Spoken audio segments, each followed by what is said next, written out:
Bonjour, dans cette vidéo, nous allons parler du cosinus de l'angle π sur 4 et du sinus de l'angle π sur 4. Nous allons démontrer que ce cosinus et ce sinus valent tous les deux racine carrée de 2 sur 2. Nous allons nous placer sur le cercle trigonométrique et nous allons mettre un point M correspondant au nombre réel π sur 4. À ce moment-là, on peut dire que l'angle OHOM est égal à π sur 4 radians. Nous allons ensuite projeter orthogonalement le point M sur l'axe des abscisses et on va arriver au point que l'on va appeler H. On a donc un triangle OHM qui va être rectangle en H. La somme des angles orientés d'un triangle vaut pi. C'est l'équivalent, mais en version angle orienté, de ce que l'on avait vu en cinquième. La somme des angles d'un triangle vaut 180 degrés. Alors ici, il va falloir qu'on fasse attention à l'orientation de nos angles.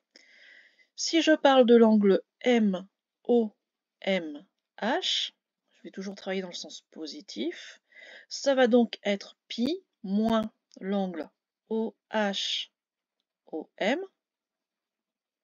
moins aussi l'angle HMHO. Or, l'angle OHOM, c'est lui qui correspond à π sur 4. C'est bien la définition de la mesure en radians d'un angle. De plus, l'angle HMHO, lui, est égal à un angle droit, donc à une mesure de π sur 2 radians. Ainsi, je vais donc avoir π moins π sur 4 plus π sur 2. Alors ici, ça fait 3π sur 4. Π moins 3π sur 4, il reste π sur 4. On a donc le triangle OHM qui a son angle en O qui est égal à π sur 4, mais aussi son angle en M, c'est ce que l'on vient de calculer. Comme on a deux angles égaux, on est dans un triangle qui est rectangle isocèle en H. Donc, la longueur OH est égale à la longueur HM.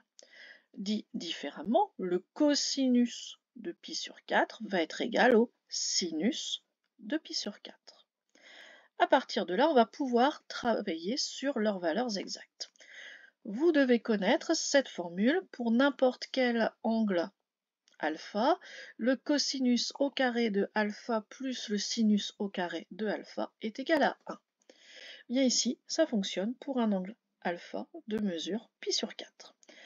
Donc cosinus carré π sur 4 plus sinus carré π sur 4 est égal à 1. Je vais donc, comme le cosinus et le sinus sont égaux, dire que 2 fois le cosinus au carré doit être égal à 1. Donc le cosinus au carré doit être égal à 1 demi. Il me reste à prendre la racine carrée. On prend donc cette racine carrée de 1 demi.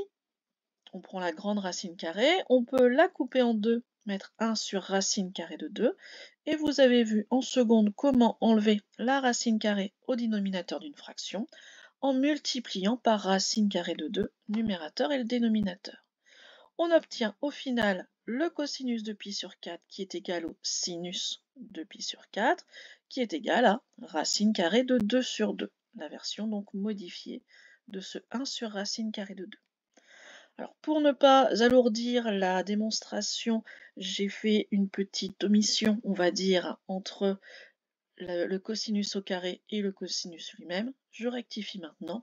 Le cosinus de π sur 4 est un nombre positif, donc je suis sûre que c'est bien la racine carrée qui me convient et non l'opposé, c'est-à-dire moins racine carrée de 1 demi. Parce que dans ce cas-là, on serait dans l'autre partie du cercle, dans la partie gauche. Voilà pour cette démonstration, donc valeur à retenir par cœur. Le cosinus et le sinus de π sur 4 sont tous les deux égaux à racine carrée de 2 sur 2. Au revoir.